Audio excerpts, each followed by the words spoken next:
This is the Horse Radio Network. Well, welcome everybody. I am Glenn the Geek, the founder of the Horse Radio Network, and welcome to Ask Monty Live, another special live event for the horse world brought to you by the Horse Radio Network, the leading equine-related podcast network in the world with over 15 shows, including the Horsemanship Radio Show brought to you by Debbie Laux, Monty's daughter. Down below, you're going to see a share button. Please hit the share button and share this to your personal page. That way, more people can enjoy hanging out with Jamie and Monty.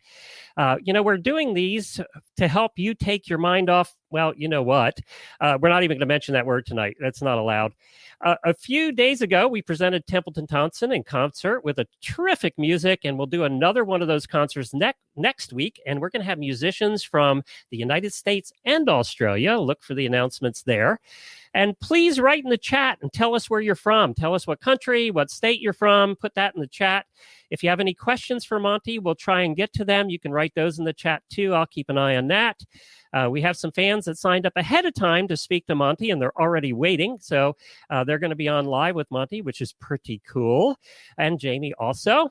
And I would like to now introduce you to the host of tonight's show.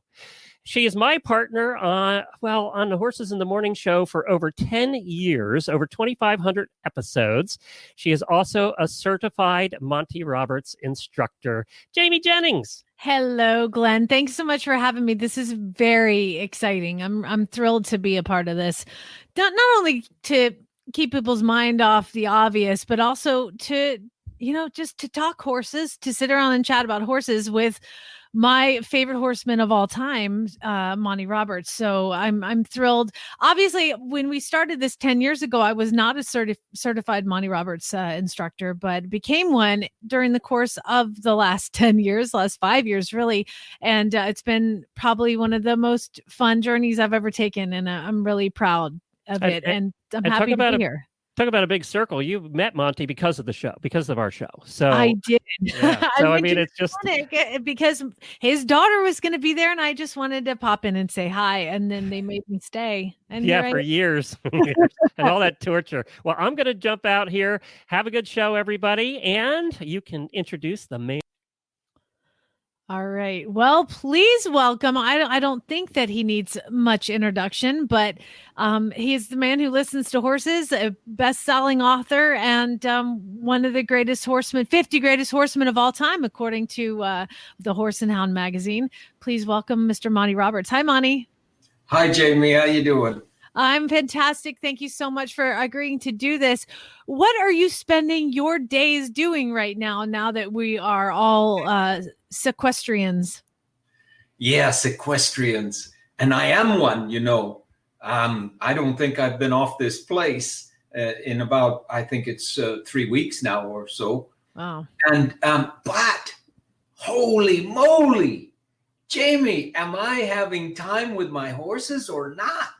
And my dear, I'm not saying my dear to you, my dear, four-legged deer. I was just with 14 of them just outside my house before I came in to start this discussion that we're going to have and this question and answer period we're going to have. And they all said to say hello to you. And it's just amazing what they can teach you, because these deer are 10 times more sensitive than a horse in the same factors of behavior that the horse has, which is a flight animal. And that's what's amazing is if you're ever lucky enough to have the opportunity to drive up to Monty's house, you will have to go very slow, not because, obviously you go slow passing around the house, but because there's deer everywhere and they just hang out and they just spend time. They find your front yard a safe spot, and they're wild deer. You didn't breed these. You didn't raise these. They are just wild deer that find comfort being at your farm. It's so funny. Every time I go to Flag Is Up, I have to take pictures of the deer. I call it the traffic jam. Traffic was a nightmare on the way to the farm because you have to wait for, 6 or 7 to cross the road in front of you. It's great. Yeah, that's so true. And Ruby was here tonight. She says to say hello. She was Benny's mom, and Benny is buried here And that's a story of its own. But Queen Elizabeth II named him Benediction. Mm-hmm. And a benediction is a blessing. And he was a blessing to me. And he adopted me because he was born premature. And he adopted me because he was going to die otherwise. And oh my word, we were so close for 435 days. But he was born so small that his vital organs couldn't grow to support an adult. And he just laid down and went to sleep, which is all part of the whole thing because he taught me so much along the way. And he has a gravestone out there now that's appropriately inscribed. And each evening or morning that I spend, my clock has been set for 5:30 every single morning since I got back from Australia in January and February. And over there, I was set for 4:30 every morning. But I love it when I get up and I'm with these animals. If we could break through and understand what they're trying to tell us, it is so entertaining. I can't begin to tell you how much they can teach you. The little things in life. Ask yourself, what is positive thigmotaxis? Ask yourself that because it's the most important behavior that any horse can show to you. And yet I've only had one person raise their hands in all the equestrian or what they call equine science courses in the universities of the world that I've talked to. So we've got a long way to go, Jamie, a long way to go. And there's some good questions tonight.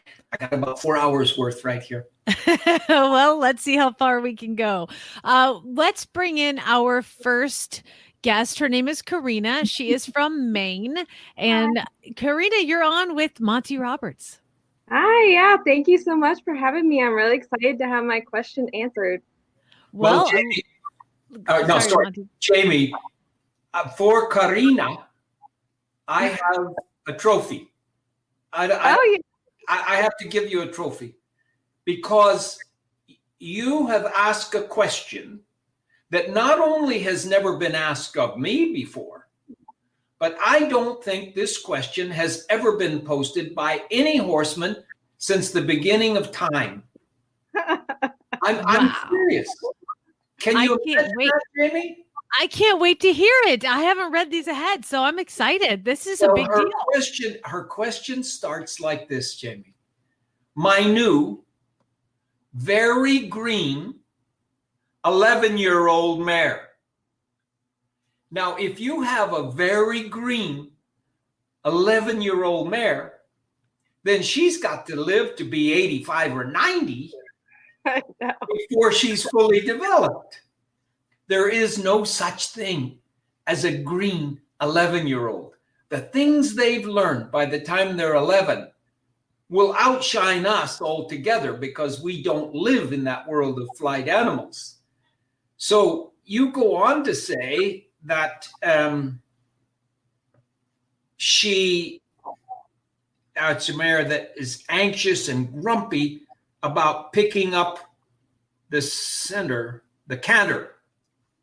Oh yeah, she cow kicks and she goes into my leg and twists herself around and tries to buck and all of that stuff. Karina, that is thigmotaxis. Horses go into pressure. When you put your leg on them, that's why the dressage people say, we have to ride them for 2 or 3 years before they learn to go off our leg, or else they'll disunite when they change leads. And you know, if they go about it in a way that is traditional, it's true. That's going to happen. However, I've recently discovered, and when I say recently, in the last 4 or 5 years, I've discovered that at about 12 months of age, we can teach them to go off pressure. But thigmotaxis is that area of behavior whereby the horse goes into pain instead of away from pain. Now that seems silly, but everybody that's ever ridden a bucking horse in competition knows that when your feet go down inside the chute, they'll trap your leg against the wall. And if you try to push them off, they'll just push harder. But if you put your spur on the other side, then they'll move toward that and you can take your leg out. I like to think of it for people that haven't been around bucking horses like me. When you have a horse in the cross ties, I mean, bucking, not on purpose. When you have a horse in the cross ties and you go to push them away, they immediately come and lean back into you. And Monty, there's a very good explanation for why horses go into pressure. Maybe you can explain that for Karina.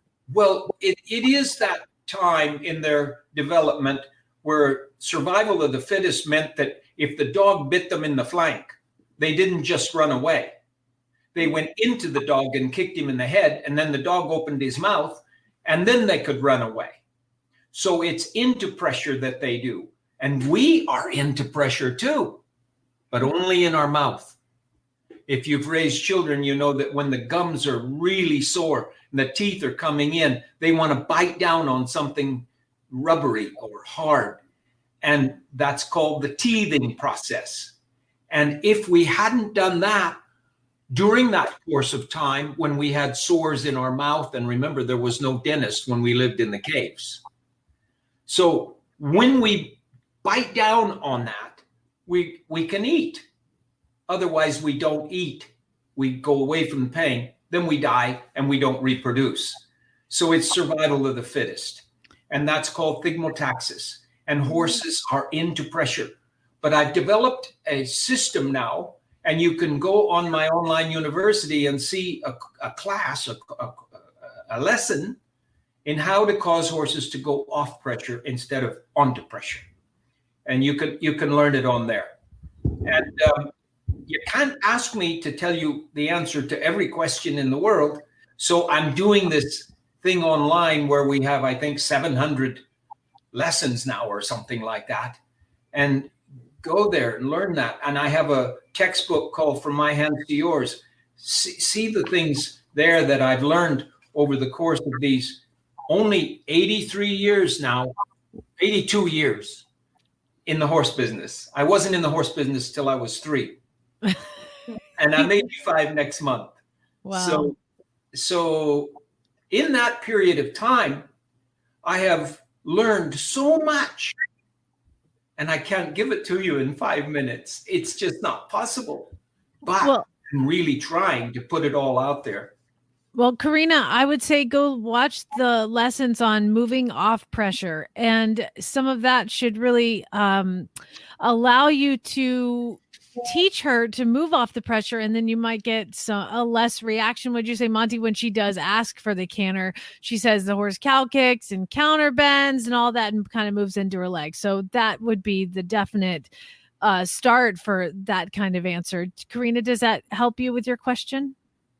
Yeah, I guess. I mean, I would say like at the walk and trot, she is quite good at moving off the leg. I mean, she can leg yield. She can do all sorts of those sorts of things. And on the ground, she's done a lot of groundwork with moving away from pressure. And I've done that sort of thing. So I think my question is more like, my question is really, how do I teach her to canter in a way that, like, once she's ready and maybe she's feeling better, how do I teach her to canter in a way that it's positive and not negatively associated with the anxiety she already has associated with that issue?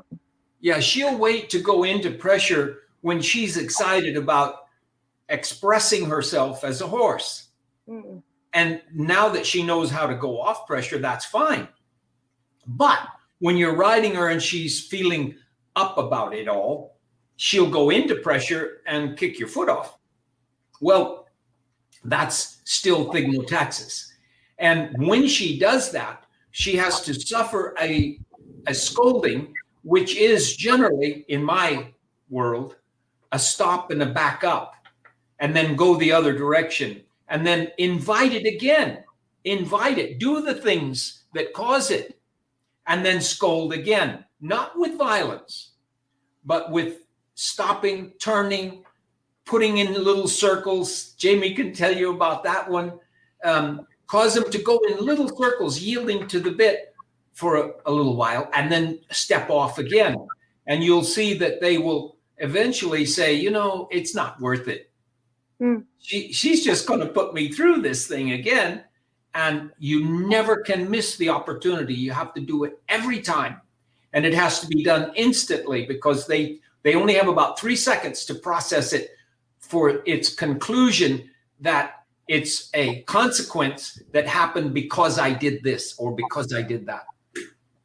Gotcha. Wonderful. Thank you. And thank you so much, Karina, for calling in with your question. Hopefully that answered. Go check out MontyRobertsUniversity.com. You can watch some videos. It's a free day pass. And also, if you just want to subscribe, it is so affordable as far as training methods go. And go check it out. I think you'll enjoy it. But yeah, that's a great answer. Monty, by the way, I think I'm still dizzy sometimes from all the small circles I had to do with that bolter. But Karina, please let us know. Go back to Jamie on the radio and stuff and say what's happening with your situation so that we know we've helped you. And if we haven't, we'll help you again. Perfect. Next, I'd like to bring up Juliana from Alabama. I love it. Hey, oh my gosh, is she on her horse right now? Hi, Juliana. To ride with Monty Roberts. Hi, y'all. Well, you are officially riding with Monty Roberts. My whole life. I can die happy now. Well, I believe that Monty has a copy of your question. Since you're a bit far away, Monty, you want to just go ahead and you want me to read it and then you can answer it? You can. Yeah. Okay. Juliana's question here, and you can look at her sit there, stare at that pretty buckskin she has. I've been taking my horse for hand walks a lot lately, and we sometimes jog together. But when I pick up the trot, he tends to arch his neck, bow his shoulder away from me, and kick up a little in a playful manner. I usually just giggle at him, and we continue on. He does not do this under saddle. Does this behavior mean anything in particular? And is there a training opportunity I should be doing instead of ignoring it and giggling at it? Giggle a lot. Yes. The answer is yes. Yes, it means something in particular. It means he's a horse and that he's doing what horses do. And if you see them in a field running beside one another, they do exactly what he's doing with you. Yeah. And if you don't want that to happen, the dually halter that I've designed and I have it out there, maybe you have one already, I don't know. But you need to stop that action immediately when it happens. Otherwise, you can be injured badly with a horse. That's how they get rid of their enemies and how they play with their brothers and sisters too. But a foot against your ribs is not a desirable activity. So you need to pull that head towards you, give them a rub, but they need to feel that dually halter get tight and come round and then give them a rub and trot off again. Invite them to do the thing that's wrong. But picnic, positive instant consequences and negative instant consequences. And the negative instant consequence for this is the dually halter, stop, turn toward you, get a nice rub. Goodbye. All right. Well, thank you so much, Julia. You have now ridden and talk to Monty Roberts at the same time. Thank you so much for having me. Thanks, Have fun now. Juliana from Alabama. I love it. All right. Well, I do believe, Glenn, are we ready? I don't know if you know this person or not. We're going to talk to Joanne, who is in Anaheim. Oh, Glenn, I can't hear you. Sorry about that. Joanna's not here yet, but we do have Jill is ready. So All I right. can put her on. Let's go to Jill then. We've got Jill from Pittsburgh. Hey, Jill. Hey, what's going on, everybody? Hi, Jill. Monty. How are you? Just so you know, Monty, I know Jill. She's a longtime listener, and she is on the front lines of this epidemic that we have going on. And Jill, I just want to thank you for being. She's a medic and a helicopter medic too. So she's got her hands in it. So Yeah, sorry, flight nurse. flight nurse. Flight nurse. Yeah. Well, Okay. thank you for I that. just got home. You're welcome. Well, do we have to thank you for what you're doing? I know it gets old to hear it all the time, but we need to say it every chance we get that you are the difference in this terrible thing we're going through. And I listened to the Queen last night say the same thing for her group in England. And I have a group in Australia who's going through the same thing. So we owe it to you. Jamie and I are bowing down to you right now. No doubt. Yeah. Thank you. Oh, Yeah. And this business of your horse bolting off after even an insignificant little jump, that's something that stops me cold in my tracks, because that is not difficult to overcome. Okay. That is an easy one to overcome. And I know you've already been on the ground from it. That's not fun. And it's not what your horse wants, and it's not what you want. But the first time it ever happened, your horse was the winner. And it probably shocked you to the extent that you went for 15 or 20 seconds, maybe even a minute, before you gathered yourself to realize what was going on. Yeah. Now, this snaffle bit that you indicate that you've been riding with is probably not the answer for this. And maybe you need to go to a Pelham for the schooling part of this. Are you understanding what I'm saying? Yes, I understand what the Pelham is. I have not used it, but I have my barn trainer does, so she understands that bit. Yeah, and I don't mean to use it for pain. I mean to use it for control. The snaffle bit is not a control mechanism. The Pelham is.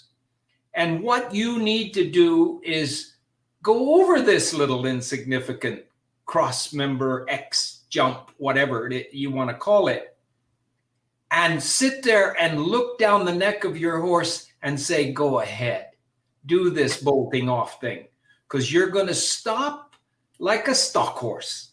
You're going to stop on your tracks, and you're going to back up 3 steps, and then you're going to canter forward again. And we're going to go around in a big circle, and we're going to jump that little jump again. And I'm going to just act as though I don't even know what I'm doing. So you can bolt again, but 1 step of bolting, and you're going to stop hard, back up a couple of steps, go forward again. And you do that, and you'll watch down your horse's neck as he learns, I can't do this. It isn't worth it. I'm going to jump, and I'm going to continue to canter, and I'm going to give up on this business of trying to get her on the ground. It's just a game that he's playing with you, and he's winning, and you need to get equipped to do it right, and you need to have your mind right before you go over that fence, and you'll get it done. And keep in mind, Jill did say that she has had the vet out. She's ruled out, she's had the saddle fitter out. She has done everything possible before the training to get this horse to feel good and to feel right. And so, yeah, that's what you're saying is he's playing with you, and you need to do what Monty says. He's amazing, isn't he? Yeah, thank you very, very much. I needed a tool. We need to congratulate you in front of all of the listeners about your first thought, which was, let's check him out physically to be sure that there isn't some pain there causing this. And you did that. But no matter what it is, pain or not, you need to stop it down now, because you can be in pain too. And your horse doesn't want that, and you don't want that. No. So you need to get this stop that instant that the horse bolts. And then, and if you feel like you're behind the curve from a physical standpoint, that you're dislodged enough where you can't stop him, put a pro on him the first few times that you stop and take a step back. Put somebody on him that sure enough knows what they're doing, and then you get on and do it. Keep yourself safe. You tell all of your clients to stay safe, don't you? And I'm Yeah. telling you, stay safe. Fantastic. Okay. Thank you, Yes, Jill. thank you so much. Thank you. Thank you. Thank you very much. All right, Glenn, who are we going to go to now? I still see Juliana from Alabama's name on the bottom of the screen, and she was a couple ago. So, Glenn, if you can we're going to go to, I guess, Chantel. Here we go. We've got Chantel from New York. Hey, Chantel, how are you? Hi, I'm great. How are you guys? Fantastic. Thank you so much for joining us tonight and to coming up with a question for Monty. I do think that your question is one that is very important, I think, to me and to everybody who trains younger horses, and you want to prepare them for the show. So Chantel's question was, what do you think the best way to prepare a young horse for their first show or their first trip away from the farm is, Monty? And Chantel, I'm going to sit back and listen to. You know, Chantel, it's such a great question for me because I took my first trip away from Salinas, California at 4 years of age to go off on the road in competition on horses. And I had a wonderful man named Dick Farnsworth, Richard Farnsworth. He went on to win an Oscar later as an actor, but he was my groom at the time. Oh, fancy. Yeah, I was only 4 years old. And my father went with us to this trip down to the Los Angeles area and out to the Pickwick Saddle Club. And they saw me there, a 4-year-old, in competition, and I won the class up to, I think they were up to 12 years of age or something like that. But I was already a pro. I was already riding 8 or 9 horses a day and not going to school. At 4 years, you don't go to school.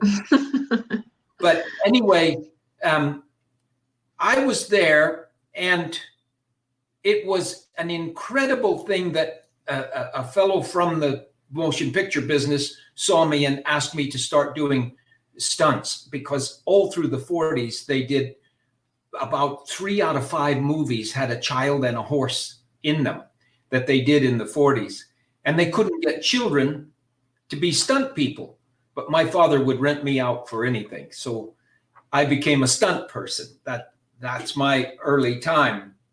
And what did I do? What did I learn about preparing a horse to make his first trip on a show circuit, or the young horse to get in on the road? Well, all through these decades, not years now, but decades, I've learned a lot. And one of the things is water. Horses don't like to change their water. They don't like the taste of water in a lot of the cities where they put a lot of chlorine and stuff like that in there.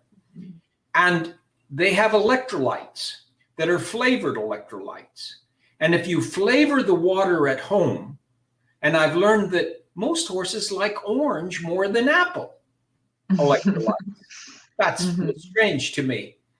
But if you go down the road and you have water in all these towns that you go to, and you put a little of their electrolytes in it, then it's their same water, and they will do better.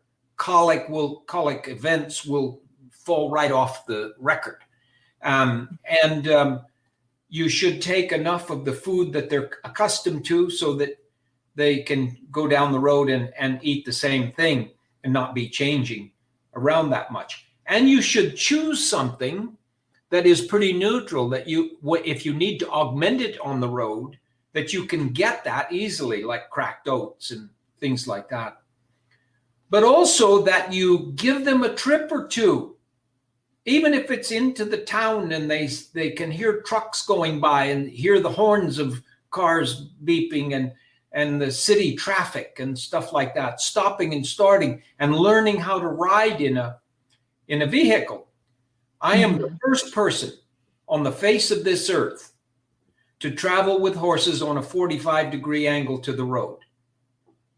It's called slant haul.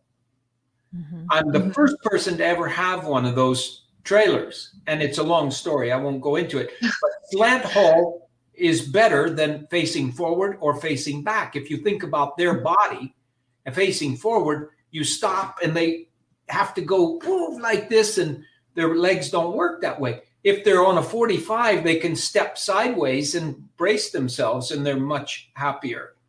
There's 1,000 things that you can think about. Parking by an airport so that they hear the planes coming over the truck that they're on or the trailer that they're on is an incredible way to get them ready for going to other places.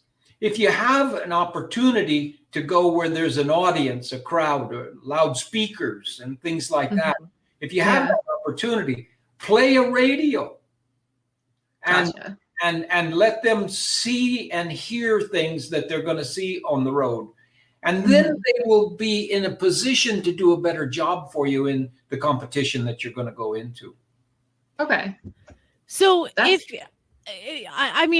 think that that's great. And that is the general like horse care. But what happens, Monty, when you get a horse to say their first outing and they unload off the trailer like they're just utterly frightened? Do you recommend that you just do that 100 times before you do compete, or what? How do you advise that? What I recommend is that most horses will accommodate the situation after 3 or 4 visits to a particular scary thing. Okay, so you do it 3 or 4 times, and until they accept it, you just don't go down the road. We rode, my team and I, including Pat, we rode 5 Mustangs down Colorado Boulevard with 1 million people there and the supersonic jet going over. Mustangs, and we had 5 months to prepare them and ride 5 miles down Colorado Boulevard, and they never put a foot wrong. Not one of the 5 did a thing wrong. Now, how in the world did we do that? Just the way I was telling you. We took them into Solvang and created our own little parade, riding them down the street with people going, "Oh, look at the horse," you know. And I parked at Santa Barbara Airport and let the planes land right over the trailer.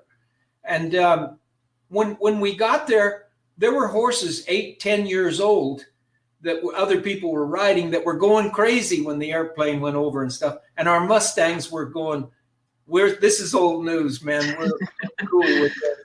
And it was wonderful. So yes, preparation is 90% of what you're doing. Chantal, does that answer your question? Yeah. And you know what I think is super helpful is in quarantine when there's no horse shows, this is all sorts of homework I can work on. So that's really, really helpful. Thank you. You know, when Shy Boy was going down the road and going to our demonstrations and people were loving him, you know, he wasn't on electrolytes at first. And I don't know, I just let it slip away, you know. And my God, I got up into Oregon somewhere and he got colicky and he wasn't drinking, and bam, I got his electrolytes out and I went to a feed store and got electrolytes, put it in his water, boom, off we went, clear down to Fort Worth, Texas, and all over the place. And he was just fine. So little things like that make a big difference. Right.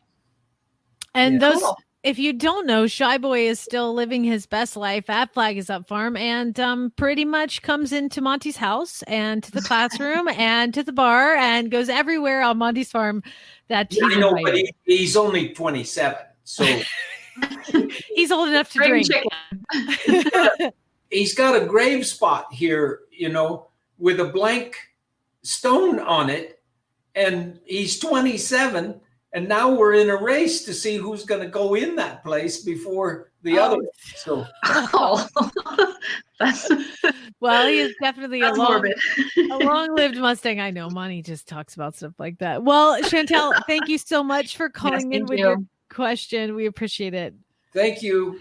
Hey guys, I think we should take a question from the chat, and then we'll get to Joanne, and we have a couple of others here waiting. But let's there's the question. Okay. Hi, Monty. I'm a new horse owner and I have a 20-month-old colt. I've never done a join up. He's already pretty connected to me. Would it benefit me to do one? And should I wait until he's a little older? From Kevin. Yeah, Kevin. Hi. And thank you for your question. And I wrote a textbook called From My Hands to Yours, and it has an outline of what I recommend on the join up process. And my word, I do join up as soon as the baby stops calling for its mother. I go to the round pin and do the first join up. When it's independent of its mother, then you can go ahead. You never should come between a foal and its mother until the weaning process is done. But after that, 2 or 3 join ups are fantastic. And I just was on the phone today with the Queen's manager of the place where she does her foals. And she was just telling me that each one of the foals has now done their join ups, and they are weaned from their mothers from last year's crop. And so now we're going ahead to get ready for the first saddle and first rider, probably in September. So you can do join up as soon as the process of weaning is over with. And the earlier you do it after that, the better it seems to work. So, and then it's done for life. You don't have to do more than 3 or 4. And then you come back 6 months later and boom, they know exactly what it's all about. Mm-hmm. I love when you told me it was like a conversation. Join up is like a conversation, and you don't want to have the same conversation every day over and over. It gets boring. So I do love that. Now, I do believe we have Joanne from Anaheim. Hi, Joanne. Hello. Monty, I do believe you may recognize Joanne. Oh. She's one of your board members. I know this Joanne. I didn't know this was Joanne.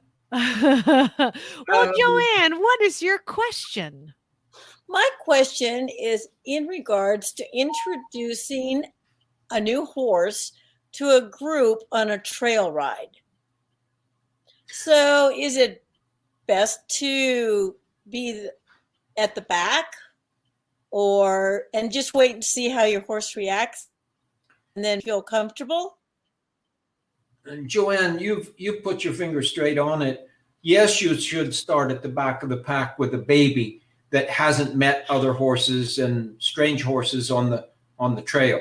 Yes, it's true. You start at the back because they don't want to be out front trying to lead people that they've never met before, and they're going to a place they've never seen before. But if they have horses going in front of them, they will almost use them as teachers. All of this is okay. All right. It's all right with me. And each one that you go to, you stay well out of the kick zone for a period of time. And if the trail is too narrow, then ride behind until you have enough space where you can stay out of the kick zone and ride up beside them. And they'll look over at one another. And maybe it's an older horse they're getting acquainted with. And the older horse will look a little bit and then just walk on. And they may be more inquisitive and try to go up a little closer and stuff. Just be careful not to get in the kick zone. And then the next horse and the next horse. And within a day or so of riding on trails like that, they'll be used to it and do it without any problem at all. Great to see you on TV. Good to see you. Thanks, guys. Thanks, Joanne. Appreciate it. Well, This is so important to us, Jamie. They've just been fantastic. They came, I think it was 6 or 7 years ago, they came to their first clinic with us here, and they've just been fantastic friends and board members almost ever since. So great friends. You will see Joanne and her husband and their son pretty much at every Horse Sense and Healing. She volunteers at every single one of them. And just thank you so much for being there. We can always count on her. You see Shy Boy right over her head there. That's Shy Boy on the left screen left, running in the wild. And then the same position, Pat did a sculpture of him in bronze. And let me show you one more. Hold on. I was wondering if she was in your house, Monty. I know, but that's him. It looks great. We also have Pat's sculpture of Tucker. Oh, look at there. Custom made A sculpture. Mustang that Joanne adopted. and he's here on the farm, and he helps with the post-traumatic stress people that we do clinics for here. It's a fantastic operation that, and he really has become a wonderful example for these veterans that need to trust again. And if they can gain his trust to the extent that he walks up to them, then they have helped themselves heal from not post-traumatic stress disorder. It's not a disorder. It's an injury, and it should have been called PTSI, because injuries heal and disorders tend not to heal. So we don't call it PTSD, it's PTSI. Well, Joanne, I like to say that there's there's some horses that just go sit right next to him in heaven. And Tucker is one of those that he's got a front row seat for sure, because he is a special horse. And you guys definitely won the lottery with that one. So thanks for letting us use him with all the veterans and first responders. And thanks for always being there. We love you guys. And say hi to Brett and to Gary for us. Gary's right here. Okay. Want to come say hi? He's the one that made this computer work. Okay. Hi, Gary. All right. Thanks, Joanne. Now, I just want to let you guys know, when you, while creating videos for students of horsemanship who are in sequestration, what are we calling it? Equestrians? Sequestrians. That's it. If you're sequestered, Monty was touched by the emails and posts on social media from horse lovers needing training tips and help with his horses, which is why he's doing this. But also, you can write to Ask Monty Roberts, Ask Monty at montyroberts.com and get your questions answered. There's a weekly letter that goes out. It's fascinating. I do recommend everybody subscribe to it if you don't already. But again, you can go to Ask Monty at montyroberts.com and you can submit a question if you have one after this interview is over. And I just wanted to mention, too, we're getting a questions. Can we watch this later if we miss any of it? There's two things. These videos will be on all the pages, be on Horse Radio Network, Horses in the Morning, and the Monty Roberts Facebook page. They'll still be there. You can go back and watch. And we're also going to be putting out the audio on the Horsemanship Radio podcast feed. So this whole audio of this whole thing will be available on Horsemanship Radio, which is a terrific show. If you're not listening to that podcast, you should be. And I also wanted to mention, we're getting a lot of questions in the chat. We're going to try and get to as many as we can. We'll weave those in here. And Monty said he'll stay up till 2-3 in the morning. So we'll just keep going here. I'll be asleep, but Monty can keep going. Monty will keep going. I'll be asleep too. All right. Kathy and Rich are coming up here next. All right, Kathy and Rich, thank you guys for joining us. Hi, thank you. I'm so excited to meet you, both of you. They were talking to you, Monty. So Kathy and Rich, what is your question for Monty Roberts? Well, we have a new POA gelding, and we're brand new horse people. He's stuck inside pretty much in the stall at the barn until our property is ready. What I've learned is I've done all the groundwork that I can with him, and my next step was to take lessons. And now that we're in this social distancing, there's no lessons. So I'm wondering, he's so well versed in everything, and I'm not. And I'm wondering, what can I do with him so that he's not bored, that I'm learning, he's learning. He can't go in the field. The grass is growing. He's only can be in the arena. I'm just afraid I don't want to bore him. I want us both to continue learning, but he knows way more than I do. Well, it's great that you admit to that, because most people don't. Most of the world thinks that horses are just plain ignorant and they're not very intelligent animals. And if we only had the intelligence that they have in their scope, in their flight animal genre, they are geniuses, and we have to adore that. We have to live with that. We have to love that and try to figure it all out. My question to you is, I have a question back to you, is do you have to be in this place where you can't put him out and they have a difficult time with the areas? Yeah. Our goal is by the 1st of the month, the horse will be home here. I'm just finishing up fences now. So we've got another 3 weeks or so that we do have to keep it where it is at right now. Monty. Okay. Well, that's cool. That's cool, because I'm here to tell you that any horse can take 3 weeks of almost anything. And the more time you can spend with him, the better off you are. Walk with him, talk to him, brush him, bathe him, and be with him as much as you can for these 3 weeks. And then when you get him home, make it as ideal as you possibly can, where he can go out on some grass and be a horse again. But, you know, to have you come up with this question is so, it feels so good to me, because typically the traditional horseman doesn't think the way you're thinking. And so many horses have to stand 24/7 in a stall and be there for their owner to ride and have fun and then put back in the stall again. And you've done more than that. You're thinking about the horse too, not just yourselves. And I congratulate you for that.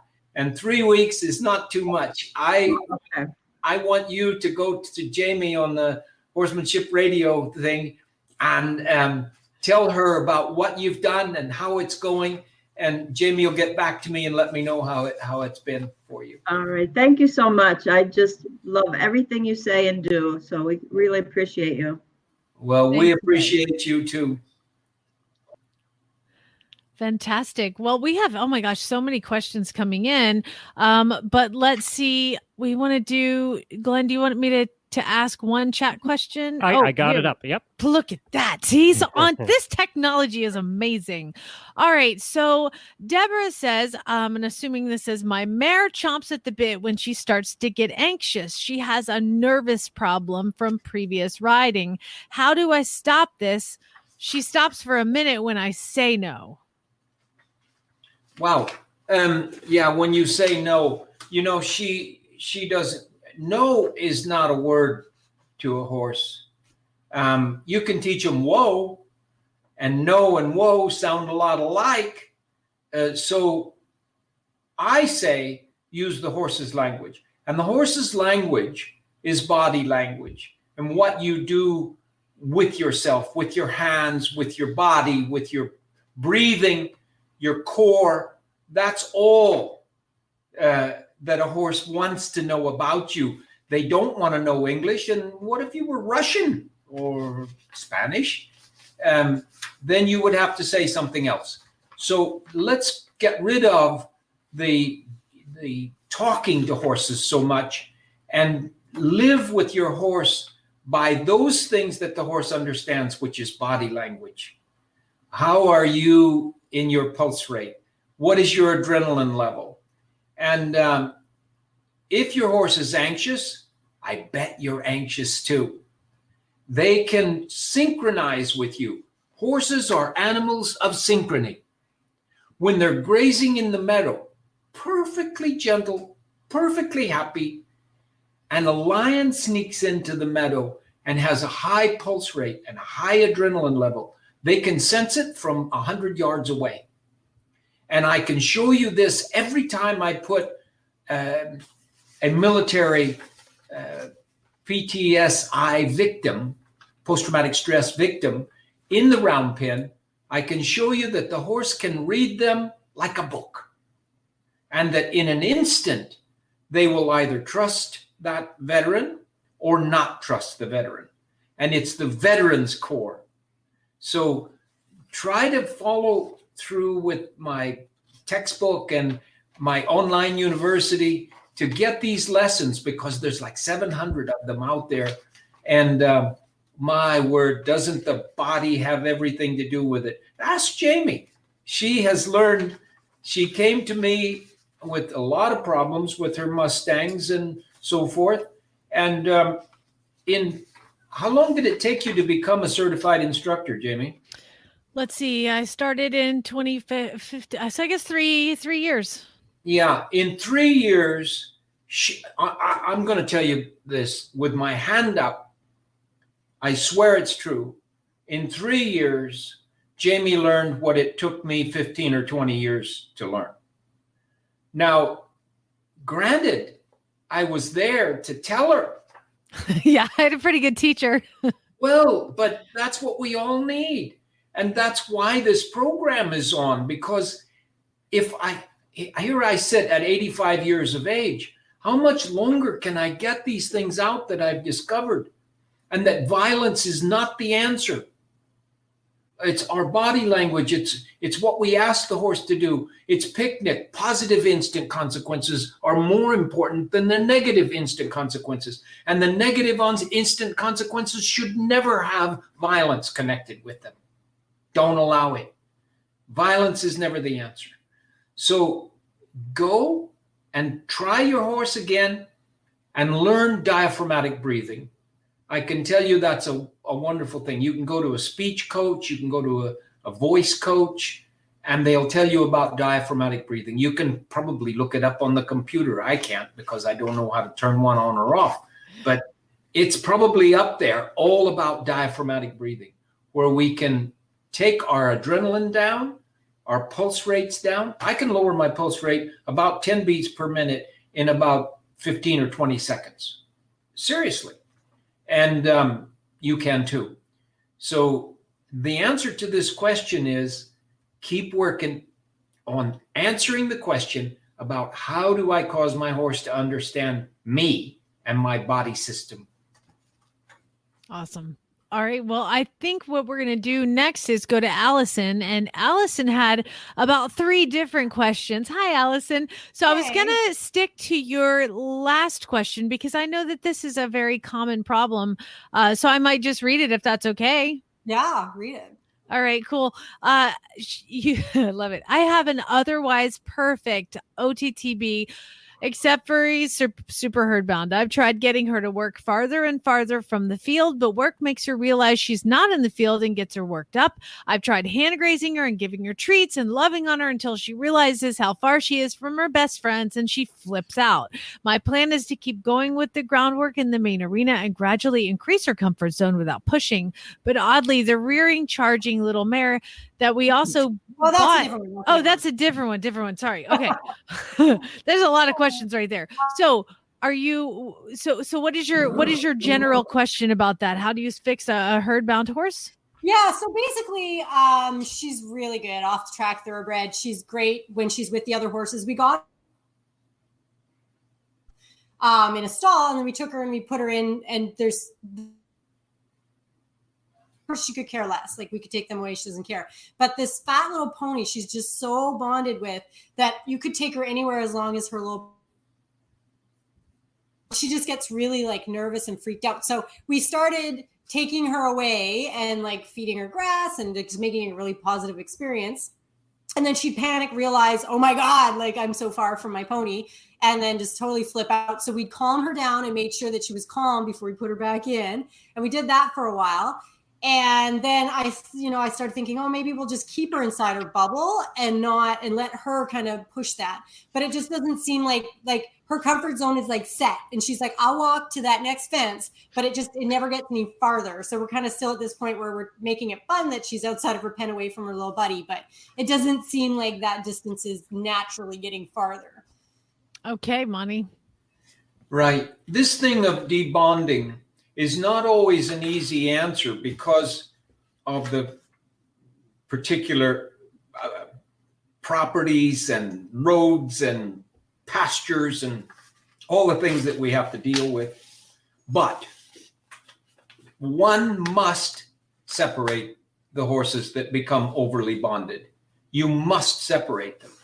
Now, if you can take in somebody else's horse and put your horse with them for a while, and then go there and spend time yourself with the horse and do join up there in another piece of property somewhere and get the horse to start saying, it's you I want to be with, not those other horses. I have horses, I have a deer that will leave the other deer and come to me that's never been in a cage, never been tamed at all, but I can breathe her to me. And I'm going to do a video in the next month. We're waiting now for the weather to get right and the cameras to be right. I can breathe her out of the herd to come to me. And when she gets to me, I go completely down and lie down and breathe properly. And she comes and nuzzles me and waits there because I think she understands that I could protect her in the face of danger.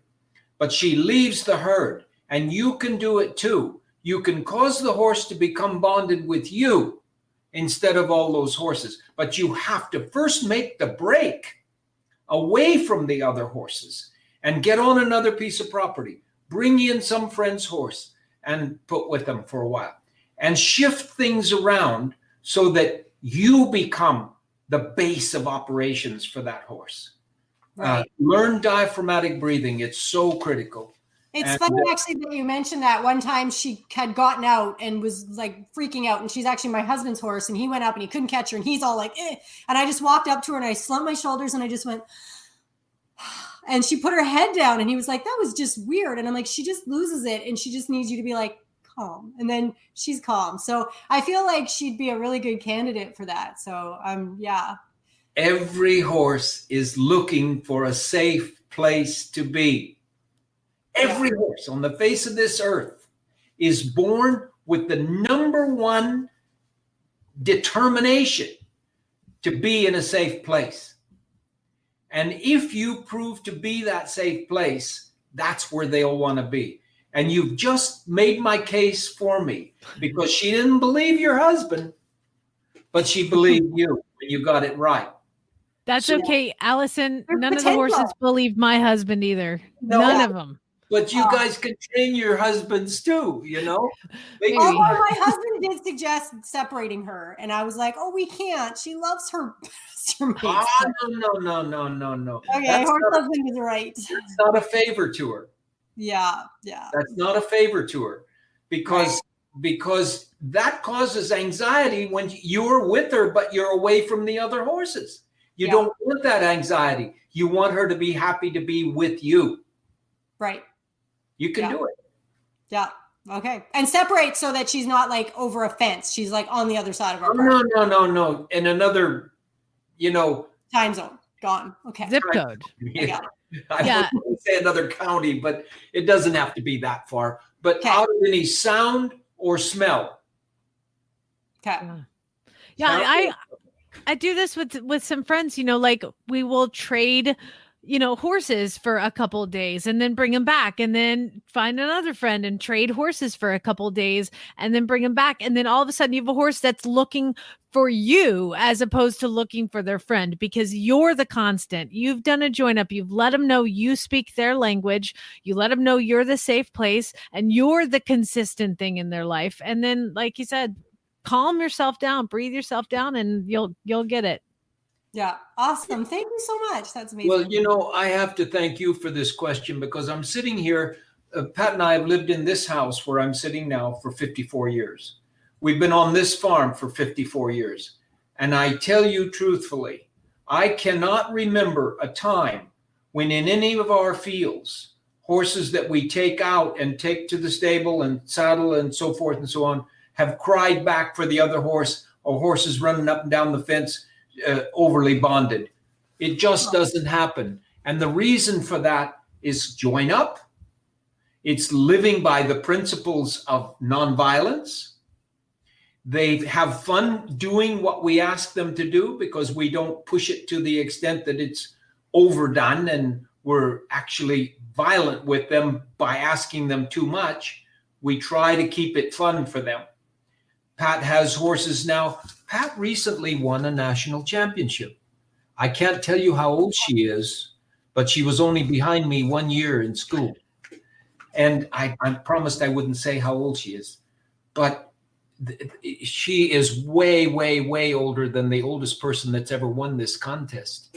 And her horse goes away from all these other horses and goes with her to Reno, Nevada, or Los Angeles or San Diego, and never calls back to any other horses. He's with her and performs like unbelievable.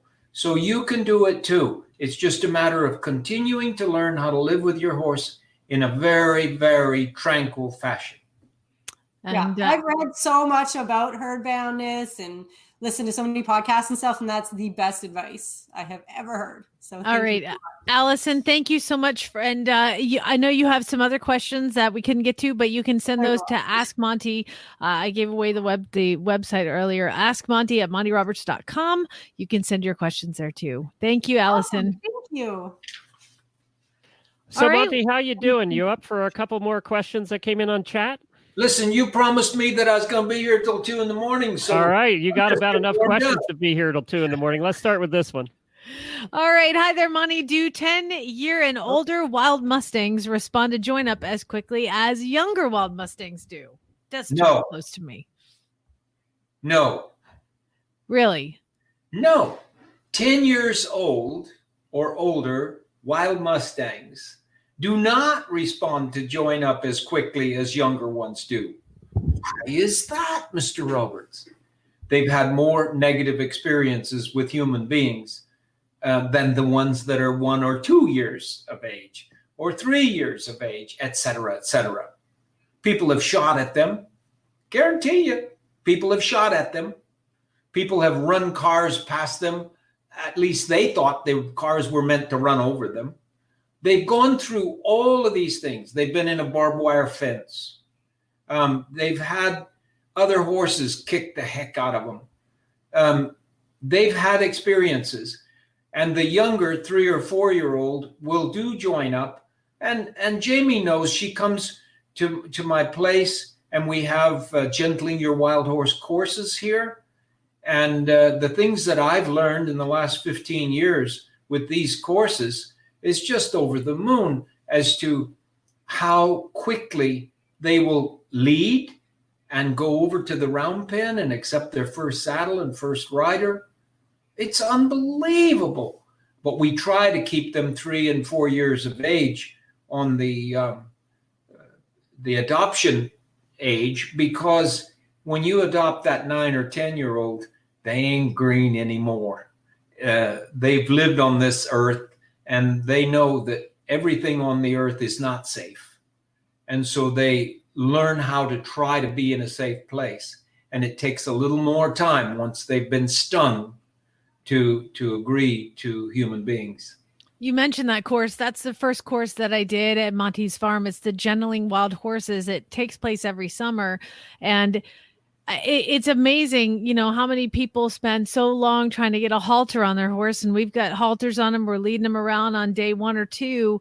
It's awesome, and it is amazing. And that one definitely changed the way that I react and respond to all horses when I'm interacting with them. It just teaches you a lot about yourself and your breathing and your adrenaline levels. And it was definitely an eye opener. So if you do want to take a course, I highly recommend the Gentling Wild Horses course.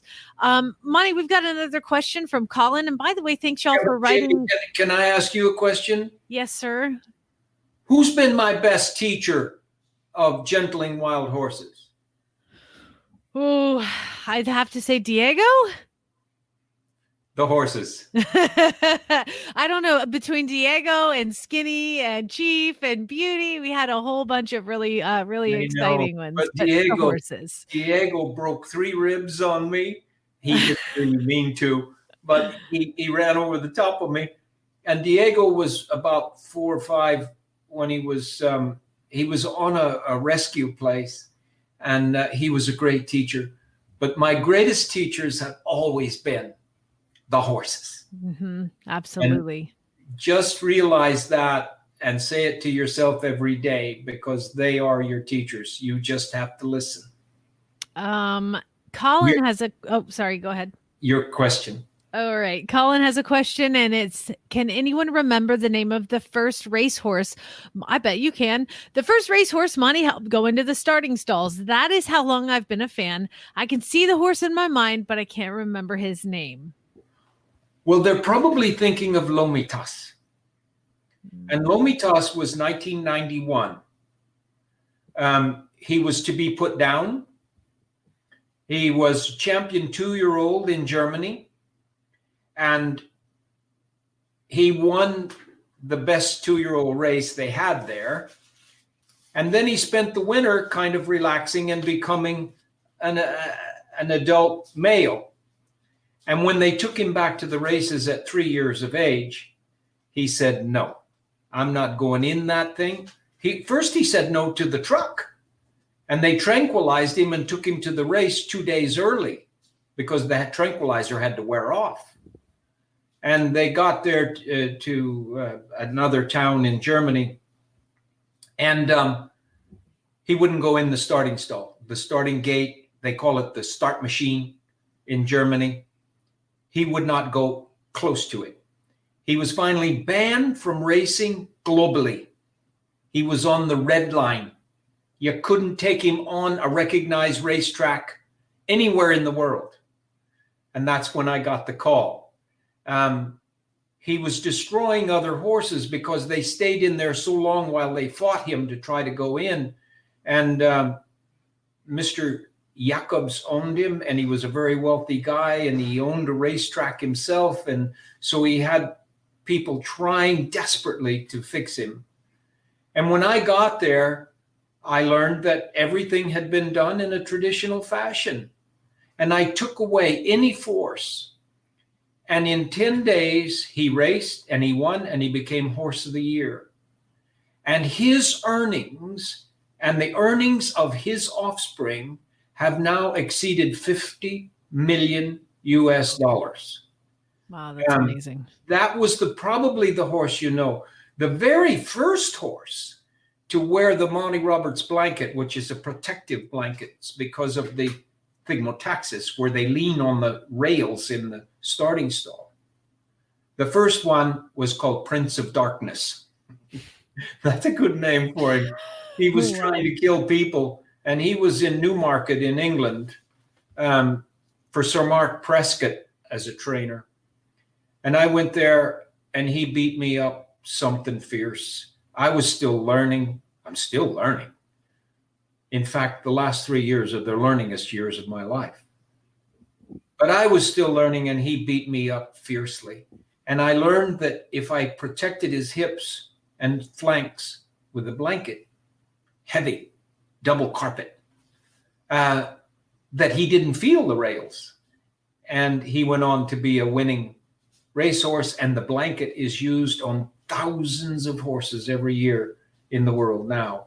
So, I've had a career that is so blessed by my decision to listen to the horses and to learn from them what they need so as to be in a safe place. Well, we've got our next question. Thanks, Monty. The question is from Charity, and she says, I have a horse who is naturally just not forward, but I'm trying to make him into a dressage horse. So what are some tips to get a horse more forward off your aids? Yeah. If I ask the age of this horse, I bet it's 6 or 8 or 9 years of age. And that means he's been through probably a lot of natural horsemanship or horsemanship of a traditional nature. And not going forward means you get a whip and you sting their backside with a whip so that they go forward. Thigmotaxis, into pressure. The horse doesn't go forward from a whip. They will a few times, maybe. You scare them enough, they'll go forward for a while, and then they'll go into it. The smart ones, the sensitive ones, will go into it and say, I'm not going forward. So he's not naturally forward. So you take away all pain. Take it away. I have a thing called a giddy-up rope, which is braided cotton yarn with a little tassel on the end. And you can flick it back and forth across you like this. And just wait for him to go forward. But I put blinkers on them so they can't see back. If they can't see back, then they only see forward. And you just smile when they stop and won't go forward.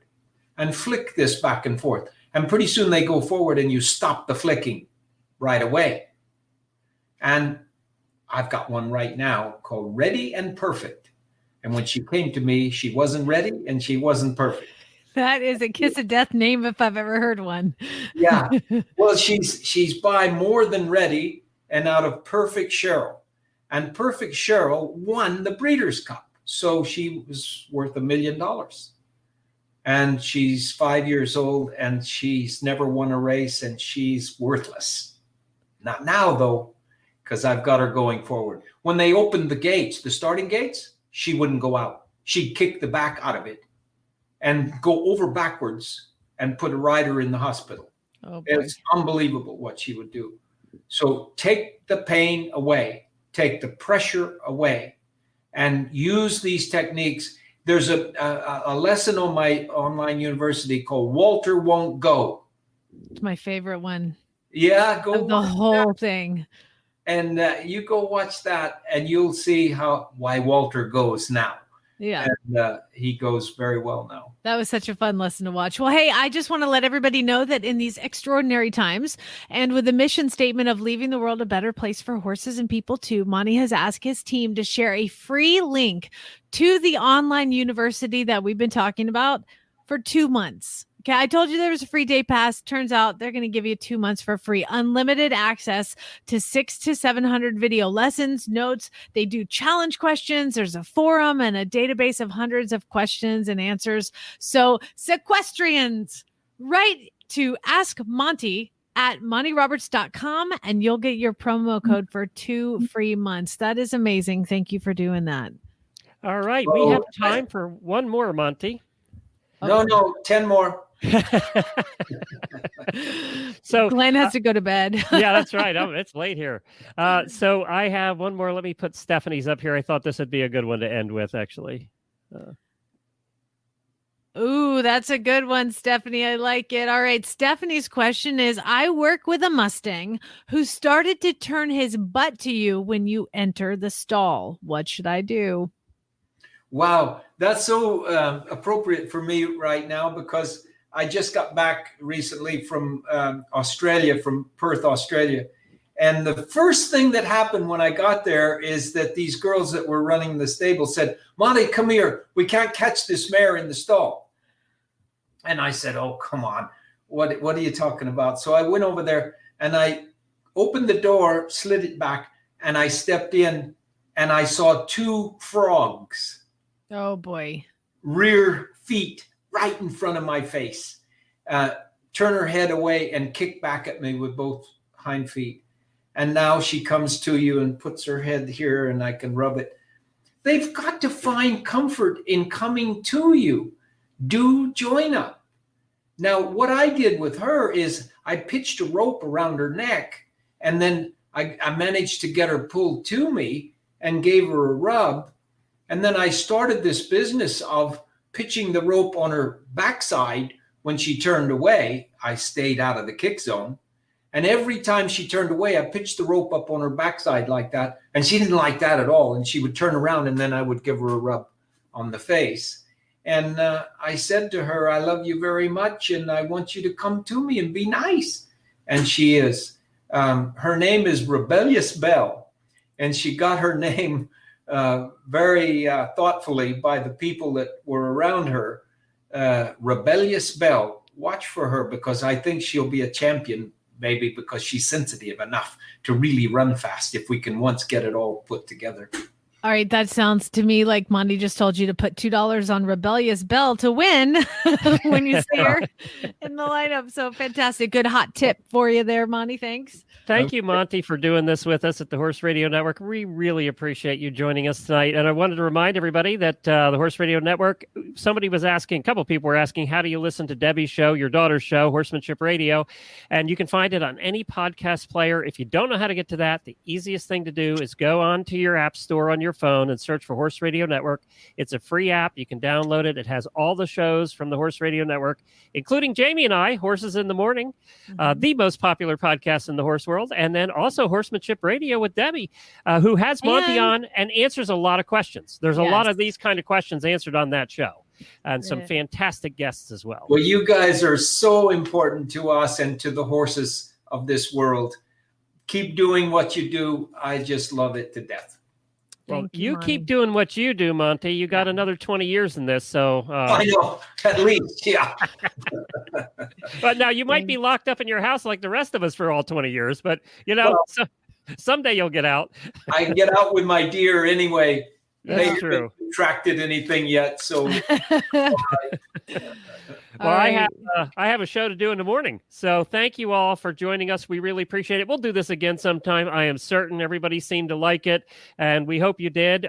If Debbie was writing down all the questions we didn't get to, and she has them in a document, we'll try and get to them over on Horsemanship Radio here over the next couple of episodes of that. And we will put this out as a podcast. If you missed any of it, it will be on Horsemanship Radio. And of course, the video is still on the Facebook page to watch. You guys stay safe now. Thanks, everybody. Love you. Thanks, Monty. Love you too. See ya.